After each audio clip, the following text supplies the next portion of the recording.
آپ صلی اللہ علیہ وسلم کی ولادت باسعادت کے بعد رونما ہونے والے واقعات۔ پتھروں کی ہنڈیا کا ٹوٹ جانا۔ اکرمہ سے روایت ہے کہ رسول اللہ صلی اللہ علیہ وسلم جب اپنی والدہ سے پیدا ہوئے تو پتھر کے ایک کنڈے کے نیچے انہیں الٹا لٹا دیا، مگر کنڈا پھوٹ گیا۔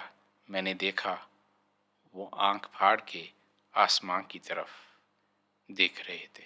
ابو نعیم نے حضرت ابن عباس رضی اللہ عنہ سے روایت کیا ہے کہ دور جاہلیت میں جب رات کے وقت بچہ ہوتا تو کسی برتن کے نیچے رکھ دیتے تھے اور صبح تک اسے نہیں دیکھتے تھے۔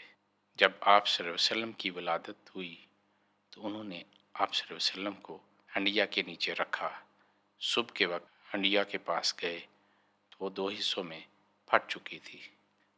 آپ صلی اللہ علیہ وسلم کی آنکھیں مبارک آسمان کی طرف تھیں۔ قریش نے اس پر بہت تعجب کیا۔ کچھ خواتین حضرت عبد المطلب کے پاس آئیں۔ انہوں نے کہا، ہم نے آج تک ایسا بچہ نہیں دیکھا۔ حضرت عبد المطلب نے فرمایا، اس مبارک بچے کی حفاظت کرو، مجھے یقین ہے اسے بھلائی نصیب ہوگی۔ ابو الحسین بن برا رضی اللہ سے مرسل روایت ہے کہ حضرت آمنہ رضی اللہ عنہا نے فرمایا، میں نے آپ صلی اللہ علیہ وسلم پر برتن رکھا، میں نے اسے پایا کہ وہ ٹوٹ چکا ہے۔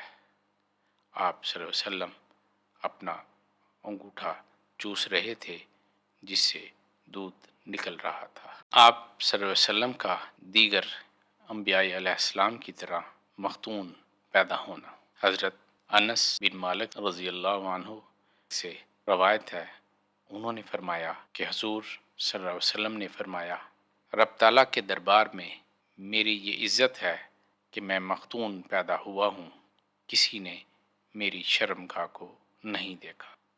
وہ انبیاء کرام جو مختون پیدا ہوئے ان کے اسماء مبارکہ یوں ہیں: حضرت آدم علیہ السلام، حضرت شیس علیہ السلام، حضرت ادریس علیہ السلام، حضرت سام علیہ السلام، حضرت نوح علیہ السلام، حضرت لوط علیہ السلام، حضرت یوسف علیہ السلام، حضرت شعیب علیہ السلام، حضرت یحییٰ علیہ السلام، حضرت ہود علیہ السلام، حضرت صالح علیہ السلام، حضرت زکریا علیہ السلام، حضرت سلیمان علیہ السلام، حضرت موسیٰ علیہ السلام، حضرت عیسیٰ علیہ السلام اور خاتم الانبیاء حضرت محمد صلی اللہ علیہ وسلم۔